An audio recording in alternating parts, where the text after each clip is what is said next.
ازيكم يا بنات؟ عاملين ايه؟ يا رب تكونوا بخير. انا النهارده هكلمكم عن ايه هي الاكسسوارز اللي لازم تبقى موجوده عند كل بنت. زي ما انتوا عارفين الاكسسوارز دي ليها دور مهم جدا في الفاينل لوك بتاعك، لان انت ممكن تبقي لابسه طقم شيك قوي وحلو قوي، بس تحسي ان في حاجه ناقصه وان هو فاضي شويه. بمجرد ان انت تلبسي نكلس رقيق او تلبسي ساعه او تلبسي انسيار رقيق، هتحسي ان اللوك بقى كومبليت، يعني اللوك كمل وبقى حلو قوي وفي نفس الوقت شيك. اول حاجه هكلمكم عنها بالنسبه للاكسسوارز، مش لازم تجيبي اكسسوارز غاليه. ليه؟ لان انتي ممكن بعد فتره تزهقي منها وما تلبسيهاش. فمش شرط ان هي تكون غاليه خالص، على فكره ممكن تجيبيها من المنشيه او من الابراهيميه، مش شرط ان انتي تجيبيها من محلات براندات يعني. بس اهم حاجه ان انت لما تيجي تختاري لازم تبقى حاجه رقيقه وما تبقاش فيها شغل كتير، بحيث ان انت ينفع تلبسيها الصبح وبالليل، وتختاري حاجات متنوعه، يعني ما تعلقيش على حاجه معينه. تاني حاجة هتكلم عنها، كل بنت لازم يبقى عندها تو نكلس، لازم يبقى عندها عقدين، واحد ذهبي وواحد فضي، بحيث ان هي دول اكتر لونين بيليقوا على كل الهدوم. مهما كان عندك من الوان، الذهبي او الفضي هيقدر يليق على اي حاجة. اول حاجة هوريها لكم هو النكلس ده. زي ما انتم شايفين الشغل اللي هو المانيوال دوت نازل موضة جدا اليومين دول، وحلو قوي قوي قوي قوي، وبيدي شياكه حلو قوي للهدوم. سبيشالي لو انتي لابسه مثلا حاجه ساده، مثلا بلوفر ساده او تي شيرت ساده، بمجرد ان انتي هتلبسي النكلس اللي هو عامل زي الشكل ده كده، هتحسي هو فعلا ان هو هيغير شكل الهدوم خالص وهيديه شياكه. وهو فعلا راقي جدا وحلو قوي قوي قوي، وعلى فكره ممكن تلاقيه في اي مكان، لان هو فعلا نازل موضه قوي قوي قوي اليومين دول، وموجود عند كل محلات الاكسسوارز. ودوت زي ما انتوا شايفين كده ان هو لونه سيلفر، لان انا بحب قوي السيلفر، لان انا ببقى شايفه ان هو بيليق على حاجات كتير جدا عندي. تاني حاجه هكلمكم عنها هو النكلس ده. زي ما انتوا شايفين كده هو طويل سيلفر برضو. انا جايباه ليه بقى؟ بدل انا عندي واحد سيلفر دوت انا بقدر البسه في اي وقت، يعني ممكن البسه الصبح، ممكن البسه بالليل، ممكن البسه على اللبس الكاجوال بتاعي عادي، يعني بينفع على كل حاجه. لكن دوت انا جايباه للخروج بعد الظهر. زي ما انتم شايفين هو بيلمع شويه. فلو انتي عندك اي فستان رقيق، لو انا رايحه فرح مثلا او رايحه كاتبه كتاب او خارجه بعد الظهر، وعندي لابسه مثلا بلوزه شيفون مثلا سودا او اي لون، وعايزه انطقها شويه، بلبس النكلس دوت. بيفرق جدا يا جماعه بجد. وطبعا برضو دوت هتلاقوه برضو في معظم محلات الاكسسوارز يعني، ومعظم الفاشن بلوجرز بيتكلموا عنه ان هو لازم يبقى موجود عند كل بنت، لانه فعلا بيغير من شكل الحاجه اللي انت لابساها. لو انت لابسه فستان ساده ما فيهوش اي حاجه خالص، لو لبستي النكلس دوت هتحسي ان هو فستان شيك قوي. ففعلا حلو جدا جدا ولازم يبقى موجود. وبيبقى في منه ذهبي، في منه سيلفر، وفي منه اوكسدي، في زي ما انت بتحبي، لان هو بس هو فعلا رسمته دي حلوه جدا وبتليق على حاجات كتير. بعد كده النكلس اللي بعد كده شكله كده، ده بيبقى اصلا من ورا قماش، بيبقى طري كده زي ما انتم شايفين. هو عامل زي وبيتربط كده شريط ساتين، فحلو جدا جدا جدا، انا بحبه.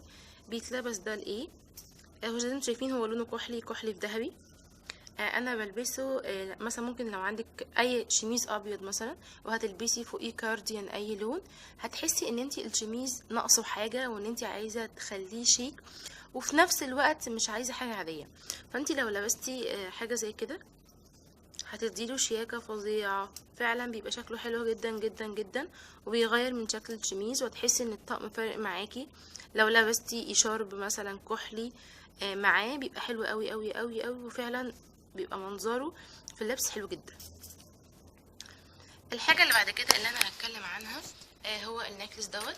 طبعا اكيد النكلس ده موجود عند كل البنات، ونصيحة ان هو فعلا مهم قوي قوي. زي ما انتوا عارفين مفيهوش حاجة خالص، هو دهبي، هو الجنزير العادي جدا، بس بجد النكلس ده حلو جدا وبيليق على كل حاجه. اي لون انت هتلبسيه النكلس ده هيليق عليه. ممكن وانت نازله الشغل الصبح تلبسيه، ممكن بعد الظهر تلبسيه، يتلبس على الحاجات الكاجوال، يتلبس على الحاجات الكلاسيك. فعلا بيدي قيمه حلوه قوي لللبس، واللوك بتاعك بيبقى رقيق ومش يعني مش زحمه، يعني مش اوفر خالص، وحلو قوي. لازم يا بنات يبقى عندكم النكلس دوت. طبعا هو في منه اشكال كتير واطوال كتير، فانت بتختاري الحاجه اللي تريحك وبتجيبيها. بعد كده عندي النكلس دوت. زي ما انتوا شايفين كده هو لونه روز. انا بحب اغير في شكل النكلس بحيث ان كلهم يبقوا شبه بعض، فانا صراحه كان عجبني قوي لونه. وكان عندي دريس كده نفس اللون، فانا جبته بحيث ان هو كنت عايزه الالوان كلها تبقى رقيقه مع بعض يعني. وكان عاجبني شكله جدا، عاجبني الشغل اللي فيه رقيق ومش اوفر، وممكن البسه في اي وقت. برضو نفس الكلام، النكلس اللي انتوا شايفينه دوت برضو كان عاجبني، ولازم يبقى برضو عندكم نكلس جنزيري، ان اللون دوت بيليق على اي حاجه. وزي ما انتوا شايفين هو لوك روماني شويه، وانا بلبسه سبيشالي يعني في معظم الاوقات بلبسه بعد الظهر، لان هو فيه حاجات كده زي انتوا شايفين بتلمع شويه. بلبسه برضو لان انا معظم حاجتي بجيبها بحب ان انا اجيب الحاجات ساده والبس عليها الاكسسوارز اللي انا عايزاها بحيث ان هي تنطق، وفي نفس الوقت طويل وشكله حلو جدا ومختلف عن الاكسسوارز التانية اللي عندي. بعد كده الاكسسوري ده زي ما انتوا شايفين، انا بحب الحاجات اللي هي الطويله بحيث ان هي تدي شكل، وفي نفس الوقت رقيق مش اوفر، مفهوش شغل كتير، ولونه جنزيري برضو فاتح رقيق قوي وبيليق على حاجات كتير جدا عندي. بعد كده هاجي هتكلم بقى على بقيه الحاجات الجولد اللي هي لازم تبقى موجوده عند كل بنت. زي ما انتوا شايفين النكلس دوت برضو نازل موضه قوي اليومين دول، وحلو جدا، وهتلاقيه في معظم محلات الاكسسوارز سواء كانت برينس او محلات عاديه، لانه فعلا حلو جدا. بالذات فساتين السهرة اللي هي نازله. زي ما انتوا عارفين ان الموضه دلوقتي ان الدرس بتاع السهرة بيبقى ساده خالص، وان انتي بتحطي الاكسسوري اللي انتي عايزاه كل واحد على حسب ما هو بيحب، بحيث ان هو بيغير من شكل الدرس وفي نفس الوقت بيديه لوك حلو قوي. فانا بحبه جدا. لو انتي عندك درس اسود، واكيد كل البنات عندهم فستان اسود يعني، بتلبسي النكلس دوت بيفرق قوي قوي قوي، بيغير من شكل الفستان وفي نفس الوقت بيبقى حلو وشيك ورقيق، وعلى فكرة هو مش اوفر خالص يعني زي ما انتم شايفين كده اهو. حلو جدا جدا جدا جدا، وبيفرق معاه لو انت عندك مش لازم برضو درس، ممكن لو انت خارجه بعد الظهر وعندك شميس مثلا ابيض او اسود او اي لون، ستان او شيفون وساده خالص، وانت عايزه تلبسي عليه اشارب ساده، فانت لو لبستي النكلس دوت يبقى انت كده عملتي حليتي اللوك وما بقيتيش حسيتي ان انت فاضيه خالص. النكلس بعد كده اللي هتكلم عليه اللي هو انا كلمتكم عنده قبل كده، اللي هو النكلس ده زي ما انتم شايفين. انا بحب الحاجات الجولد جدا، وده برضو ستايل روماني شويه اهو. حلو جدا جدا جدا، وفي الوان كتير، مش جولد بس، مش جولد بس يعني. حلو قوي قوي قوي، وبيليق على حاجات كتير عندي. وبلبسه الصبح وبعد الظهر عادي، وفعلا بحس ان هو بيخلي اللوك كده بتاعي حلو، وان انا شيك. وصراحة انا ما بقدرش انزل من غير ما ابقى لابسة نيكلس في رقبتي، لان هو فعلا بيفرق جامد جدا جدا جدا مع اللبس. ده بالنسبة للعقاد اللي انا وريتها لكم، دي اكتر حاجات انا بلبسها وبستخدمها وبتليق عندي مع كل الهدوم. انا مش بحب البس خواتم كتير، بس انا في خواتم اللي هي زي انا لابساها كده زي ما انتم شايفين، حاجات اللي هي الصغنطوطه دي، في منها سيلفر وذهبي واكسديه. صراحه انا بحب اللوك ده جدا، ما بحسش ان هو اوفر، وفي نفس الوقت رقيق، وفي نفس الوقت بيكمل انا ببقى لابسه النكلس يعني قوي زي ما انتم شايفين، النكلسات معظمها كبيره، فما بحبش ان انا كمان البس بقى خاتم كبير، مش هيبقى الشكل حلو يعني. انا جايبه منهم اهو زي ما انتم شايفين، بحطهم في علبه صغيره عشان ما يضيعوش. ادي اهو اشكالهم عامله كده، هوريهم لكم اهو. حلوين جدا، وممكن تلبسيهم في اي وقت مع كل الهدوم، وبيبقوا شيك قوي على الصوابع، وفي نفس الوقت ستايلش يعني ومش اوفر خالص.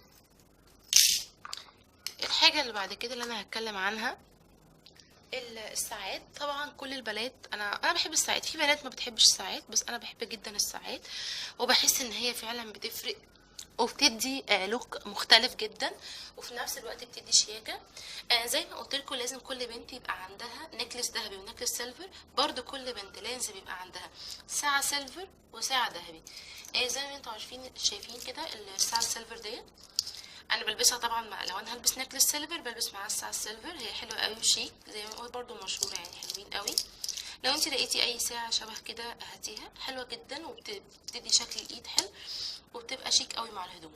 لما بجيب الساعه دي انا بلبس معاها الانسيال دوت، يعني انت ممكن تجيبي اي انسيال سيلفر عادي براحتك، الحاجه اللي انت بتحبيها، وتقومي بتلبسي الحاجتين دول مع بعض مع النكلس السيلفر مع هدومك، فعلا هيفرق قوي قوي قوي في اللوك بتاعك. تاني حاجة انا برضو جايبة ساعة جولد زي ما انتم شايفين، هي تايجر كده مش كلها ذهبي، بحيث ان هي ما تبقاش اوفر. بتليق على حاجات كتير عندي، وبتدي فاينل لوك حلو جدا، وبلبسها برضو مع النكلس الذهبي. في بقى الساعات اللي هي نازله جديده ديت، اللي هي بتبقى في نفس الوقت انسيال وفي نفس الوقت بتتلف حوالين الايد وبتتربط، حلوه جدا جدا جدا، وبتنفع قوي في النهار يعني وانا رايحه الشغل، او مثلا في المصيف، او انتي مسافره رايحه رحله او اي حاجه، او بتعملي شوبينج اي حاجه يعني. انا بفضل دول ان انا البسهم بعد الظهر. لكن اللي هي الحاجات اللي هي نازله جديد دي بحب قوي البسها الصبح. انا جايبه منها لونين زي ما انتم شايفين كده، هي بتبقى ساعه صغنطوطه كده وبتلفي دي حوالين ايديكي، بتبقى شكلها جميل قوي قوي قوي. في نفس الوقت منها ان انتي لابسه ساعه، وفي نفس الوقت كانك لابسه انسيال، وبيبقى شكلها حلو جدا على الايد زي ما انتم شايفين. بيبقى شكلها عامل كده وبتتربط حوالين الايد 3 مرات، وبتبقى شكلها حلو قوي. بعد كده انا ما بحبش البس انسيالات كتير، بس انا جايبه حاجتين كده بحيث ان هما يليقوا على حاجات كتير عندي، وفي نفس الوقت يبقوا مختلفين. انا كنت شفت الانسيال دوت، عجبني جدا، لان هو طبعا زي ما انتم شايفين ذهبي في اسود، بيليق على حاجات كتير وشكله مختلف ومش بيبقى اوفر يعني، فعجبني قوي. تاني حاجه جبت الانسيال دوت، هو شغل هندي شويه. طبعا زي ما انتم عارفين ان الشغل الهندي نازل موضه قوي اليومين دول. هو فيه شراشيب كده صغنطوطه، وهو فوشيا في جنزاري، فحلو جدا وعجبني قوي الدلاديل اللي هي نازله منه دي، والعصفورة دي صراحة حلوة جدا وعجبني قوي، وبيليق عندي على حاجات كتير قوي قوي قوي، فانا جبته عشان كده. أنا لسه ما لبستوش، بس لفت نظري جدا جدا جدا وحلو قوي. وانتوا لو لقيتوا اي حاجة مختلفة فعلا هاتوها، هتفرق معاكم جدا، هتحسوا ان انتوا مختلفين، وفي نفس الوقت هتدي شياكة ليكوا، وهتحسوا ان انتوا مبسوطين جدا وانتوا لابسين الاكسسوارز، وفعلا فعلا هتبقوا شيك قوي. يا رب يكون الفيديو عجبكم. انا معلش طولت عليكم، لان فعلا الفيديو ده مهم جدا لكل بنت. لو عجبكم الفيديو اعملي لايك وسبسكرايب، وان شاء الله في الفيديوهات اللي جايه هقولكم على معلومات كتير تفيدكم. يا رب اكون على قد اعجابكم يا رب. ميرسي يا بنات، باي باي.